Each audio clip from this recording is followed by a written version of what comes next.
ನನ್ನ ಗೆಳತಿಯರೇ, ಬನ್ನಿ ಇವತ್ತು ಹೊಸ ರಂಗೋಲಿಯ ಜೊತೆ ಹೊಸ ಶ್ಲೋಕವನ್ನು ಕಲಿಯೋಣ.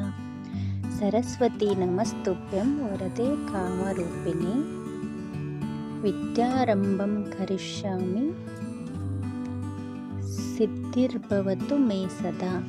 ಈ ಶ್ಲೋಕದ ಅರ್ಥ ಏನೆಂದರೆ, ತಾಯಿ ವಿದ್ಯಾದೇವತೆ ಸರಸ್ವತಿಯೇ, ನಿನಗೆ ನನ್ನ ನಮಸ್ಕಾರಗಳು. ಬೇಡಿದ ವರವನ್ನು ನೀಡುವವಳೆ, ಬೇರೆ ಬೇರೆ ವಿದ್ಯೆಗಳ ಅಧಿದೇವತೆಯೇ, ಎಲ್ಲ ಇಷ್ಟಾರ್ಥ ನೆರವೇರಿಸುವವಳೆ, ನಾನು ವಿದ್ಯಾಭ್ಯಾಸವನ್ನು ಆರಂಭಿಸಲು ನಿನ್ನ ಆಶೀರ್ವಾದವನ್ನು ದಯಪಾಲಿಸು ತಾಯಿ ವೀಣಾಪಾಣಿ. ಹೀಗೆ ಹೊಸ ಹೊಸ ರೀತಿಯ ಶ್ಲೋಕಗಳು ಹಾಗೂ ಹೊಸ ಹೊಸ ರೀತಿಯ ರಂಗೋಲಿಗಳಿಗಾಗಿ ನನ್ನ ಚಾನಲನ್ನು ಸಬ್ಸ್ಕ್ರೈಬ್ ಮಾಡಿಕೊಳ್ಳಿ.